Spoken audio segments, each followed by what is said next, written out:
Nous, on va faire une marche axée sur la prudence.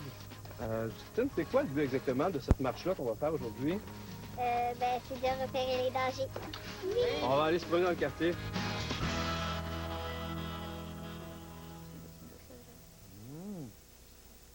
Alors, justement, ce beau grand garçon qui fait de la prévention d'accidents dans les écoles pour le compte, justement, des amputés de guerre du Québec, c'est Daniel Lantaigne et il sait de quoi il parle. Son pied gauche a été arraché par une tondeuse quand il est... Aussi à l'aise à la campagne qu'à la ville, avec traction intégrale en option.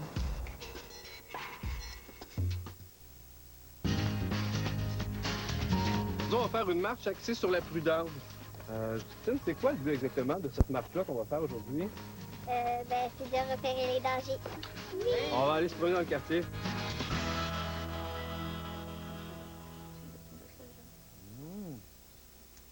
Alors, justement, ce beau grand garçon qui fait de la prévention d'accidents dans les écoles pour le compte, justement, des amputés de guerre du Québec, c'est Daniel Lantaigne et il sait de quoi il parle. Son pied gauche a été arraché par une tondeuse quand il était petit. Bonjour, Daniel. Bonjour. Merci d'être là. Plaisir. C'était quoi cet accident-là? C'est terrible. C'est un accident, comme tout accident, qui est totalement bête. Là, finalement, j'avais 4 ans, j'habitais avec mes grands-parents sur un assez grand terrain, finalement, là, sur la rive nord de Montréal.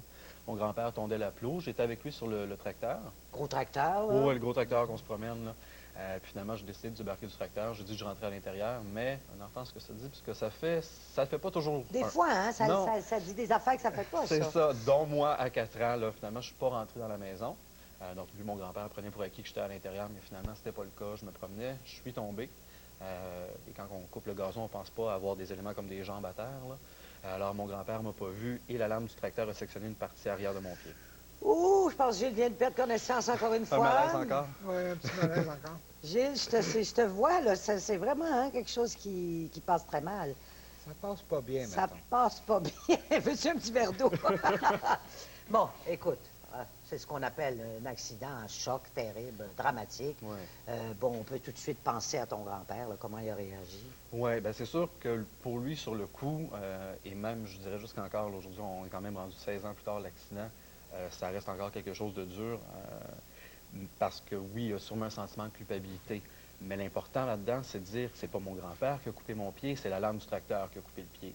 Juste le fait de voir ça de cette manière-là, c'est totalement différent, parce que l'accident, c'est la tondeuse qui l'a créé, c'est pas mon grand-père. Oui, oui, je comprends. Puis, si j'en ai à vouloir, c'est la lame du tracteur, c'est pas à mon grand-père. J'en ai jamais voulu, puis j'en voudrais jamais. Oui, oui. Tu en as jamais voulu, tu en voudrais Non, jamais? j'en voudrais jamais. C'est pas lui qui a créé l'accident. C'est vraiment de dissocier la tondeuse et le grand-père. C'est la tondeuse qui a créé l'accident, Oui, c'est pas oui. mon grand-père. Oui, oui, parce Un que- accident, ça arrive, là, ça aurait pu être n'importe quoi, là. Qu'est-ce qui s'est passé là, par la suite? Il y a eu d'autres, il y a eu des infections. Oui, donc de 4 ans à 15 ans, de manière régulière, je contractais la streptocoque, qui est la même bactérie que Lucien Bouchard avait contractée. Ah oui. Donc la streptocoque, on peut l'avoir des fois, c'est juste dans la gorge, c'est rien, c'est juste on prend des antibiotiques, ça part. Au moins un petit verre d'eau. Je pense qu'on va tous sortir d'ici, on se voit pas bien. Il y a OK. différents niveaux de streptocoque. OK. Donc, des fois, c'est juste un petit malaise ou d'autres choses. Mais parfois, ça peut tomber en bactérie mangeuse de chair. Donc, de 4 à 15 ans, je la contractais à peu près à chaque année. Donc, on contacte, on commence, on prend la pénicilline, ça fait pas, on s'en va à l'hôpital, intraveineuse, on marche pas pendant un bon bout de temps, puis là, ça finit par partir. La manière dont ça fonctionne, pour contracter une infection, il faut souvent avoir une plaie. Moi, finalement, dans la prothèse que j'avais, mon pied finissait par frotter. Ça faisait une petite plaie, une petite ouverture. Donc là, l'infection finissait par rentrer, ça guérissait pas, ça devenait rouge. Donc on le savait tout de suite qu'il y avait une infection. Donc, il fallait encore retourner à l'hôpital, encore Donc, prendre les antibiotiques. C'est ça. Donc de 4 ans à 15 ans, Sainte-Justine est devenue comme une résidence secondaire, là. Il y en 4 a ans à 15 ans, là? C'est de manière assez régulière, là. Des rendez-vous, à la fin, c'était rendu des rendez-vous 3 mois, mais sinon, c'était souvent des rendez-vous semaines, là, on s'en dans les premiers temps. Donc, mon médecin, à l'époque, Dr. Garzigui, est devenu quelqu'un de très proche. Là, on avait une relation très proche. Oui. C'est pour ça qu'à 15 ans, il est arrivé un autre événement. Puis, Qu'est-ce qui est arrivé à 15 ans? à 15 ans, on s'est rendu compte que la bactérie de la streptocoque, pas au niveau le petit malaise dans la gorge, au niveau bactérie mangeuse de chair, était encore là. Il ne partait pas après la pénicilline, après finalement l'injection intraveineuse. Elle ne partait pas. Il était là, il ne faisait pas de ravage parce que j'allais toujours à Sainte-Justine. Donc, à chaque fois on prenait une culture bactériologique, on le savait qu'il y avait la bactérie. Il ne faisait pas de ravage. Elle était là. Par contre, j'avais une plaie, je ne pouvais pas marcher, donc j'étais toujours en fauteuil roulant. Et c'est arrivé à ce moment-là que le Dr. Garzigui a fait « OK, on est rendu à un point où, oui, on avait déjà parlé de l'amputation dans le passé, mais là, aujourd'hui, tu as une décision pas à prendre. Pas aujourd'hui, mais tu vas avoir une décision à prendre. Genre bientôt, là. Soit on continue d'allumer des cierges, puis on espère que ça passe, ou on en peut. À 15 ans, vous avez dû prendre cette décision-là. Oui, Et vous l'avez pris. et je l'ai pris. Pour moi, ça a été assez simultané comme décision à prendre. J'ai pas eu à cogiter là-dessus pendant des mois. Je suis sorti de là, ça allait quand même bien. Il fallait que j'aille chez le physiothérapeute, là, parce que je commençais à perdre la sensibilité dans le peu de pied qui me restait. Et puis là, c'est quand ils m'ont dit, ben, tu vas avoir tel exercice à faire, puis une routine d'exercice pour essayer de retrouver un peu de sensibilité, c'est là que je me suis effondré. Je me suis dit, à quoi ça sert de s'acharner encore sur quelque chose que je vais peut-être perdre bientôt, puis que je vais peut-être devoir me résoudre à perdre. Fait que j'ai fait, bon, OK, on coupe. OK, on coupe. OK, on coupe.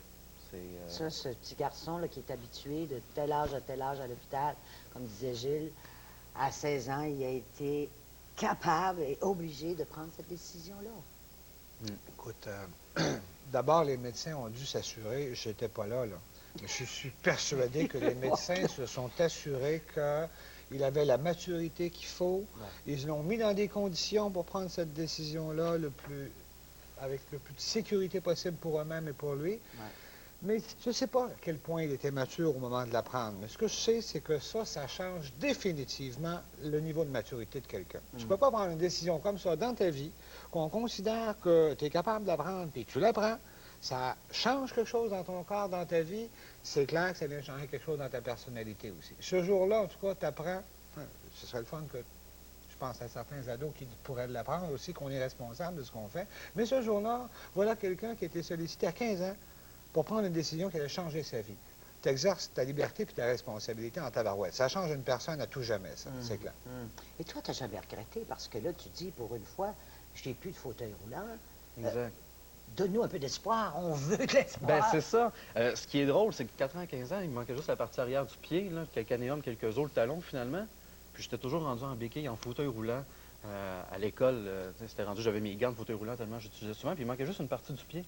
Depuis mon amputation à 15 ans, le 7 août, là, ça fait exactement 4 ans là, à peu près, je n'ai jamais réutilisé de béquille après ma réadaptation, jamais retouché un fauteuil roulant. J'étais rendu que je pouvais faire n'importe quoi avec des béquilles, un fauteuil roulant. Puis maintenant, j'ai perdu ça parce que ça fait plus de 4 ans. Là, ça fait 4 ans, un mois, une semaine là, aujourd'hui. Là, puis que j'ai pas retouché à ça. Puis maintenant, il me manque une jambe, mais je peux faire plus que ce que je pouvais faire avant. Pour moi, ça a été comme une libération. Ça n'a pas été un échec, l'amputation. Ça a été une libération. Ça a été comme un pas vers l'avant de dire, bon, regarde, à partir de maintenant, je peux faire ce que je veux vraiment, puis être à l'aise dans tout ce que je veux faire. Tu sais. Oui. Puis justement, toi, tu fais des conférences parce que c'est important pour toi de dire, à partir de ce qu'on a, qu'est-ce qu'on en fait? Exact. Moi, je fais partie de l'association des amputés de garde depuis que j'ai 4 ans, qui m'est venue en aide, là, autant pour payer des prothèses que le support moral. Parce que quand tu arrives et que tu vois 100 autres enfants amputés, différents types d'amputations, ça donne un coup, mais en même temps, ça fait du bien de faire rire, je suis pas tout seul. Parce qu'on n'en voit pas tous les jours là, des personnes amputées à la télévision, donc on ne peut pas vraiment s'associer à un groupe de personnes. Oui, je comprends. Puis par les amputés de garde, moi, ce que j'ai commencé à faire depuis quelques années, c'est de la prévention dans les écoles. Puis aussi passer le message que, regardez, moi, oui, il me manque une jambe, mais l'important, c'est ce qui me reste, pas ce qui me manque. Puis de ne pas focusser sur l'amputation. Moi, je suis Daniel Lantaigne, je ne suis pas un amputé. Je ne suis pas une personne avec une jambe en moins, je ne suis pas une jambe de bois, je suis Daniel Lantaigne. C'est ça l'important. Puis avec les enfants, on fait une belle approche enfant. On dit, regarde, moi, là, quand j'ai eu 4 ans, je n'étais pas prudent, puis regardez qu'est-ce qui m'est arrivé. Fais donc attention pour pas qu'il t'arrive la même chose. Puis le message passe toujours bien. C'est sûr que le papa qui dit à son enfant, fais pas ça, ça va peut-être passer par l'autorité, mais quand un enfant dit à un autre enfant, là, c'est sûr que je suis moins enfant, là, mais quand un jeune dit à un autre jeune, ben regarde, moi, ça m'est arrivé, fais donc attention pour pas que toi, ça t'arrive. C'est pas la fin du monde, mais c'est pas, on souhaite ça à personne, là. Non. C'est sûr. Mais c'est Ouais. pas la fin du monde. C'est pas. Et c'est des belles histoires de courage et de vie. Alors, on fait la pause et on se retrouve justement tout le monde. On va essayer de discuter. Restez là.